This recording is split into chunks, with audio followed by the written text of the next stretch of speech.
This is David Isaacman. He has autism. He was a cast member on Love on the Spectrum. He has a love for animals, and here he's showing me his collection before the photo shoot. I only take them out when it's time for them to be on film.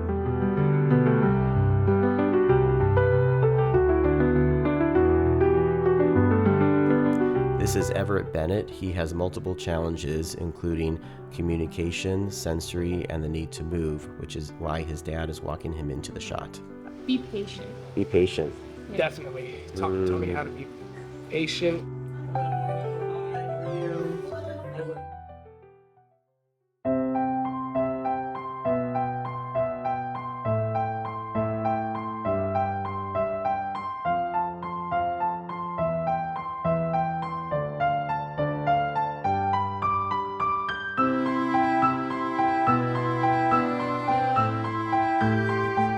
Pam has Down syndrome. I use pictures in her book to capture her interests.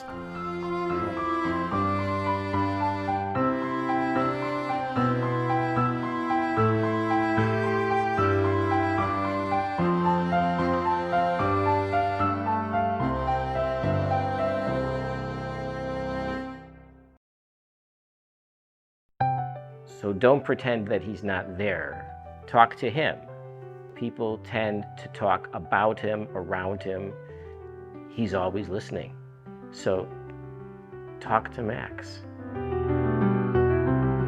Max has multiple challenges, including a visual impairment. He loves hitting a balloon.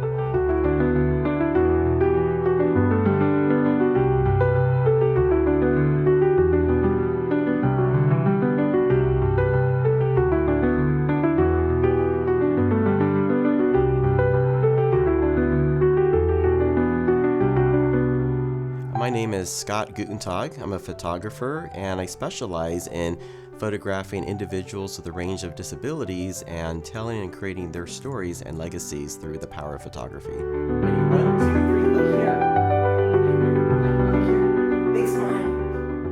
So I'm an educational psychologist, and for many years I've worked with individuals with a range of disabilities, including autism, intellectual disabilities, genetic syndromes, and physical challenges.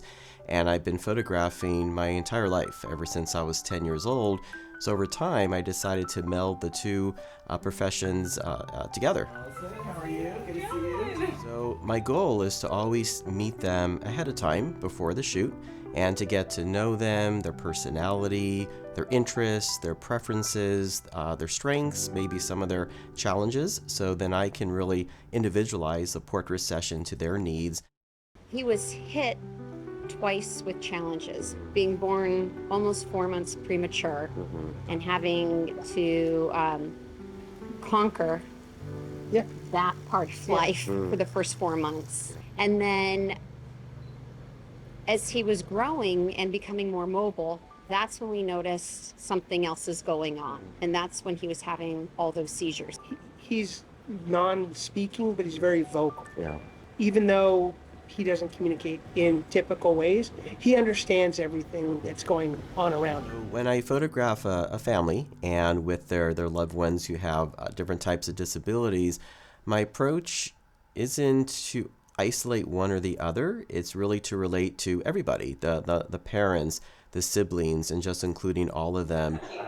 So David, do you like pictures when you're smiling or when you're serious? Both. I like the smiling one. Okay. I may work with that individual, and I'll tell the family members, no matter what I do, keep looking at me and keep that smile. So I have to keep track of them to keep them going while working with the individual to get that engagement. I try to really be in touch with where they are at the time, while at the same time creating a really fantastic image for them. She's singing. Oh, she's singing? Mary has an intellectual disability. She enjoys singing, so our director, Alan Wasserman, jumped in. The hills are alive with the sound of music. I don't know the words, Mary. So that's my goal, is for them to have a very comfortable time, a fun time, relaxed time.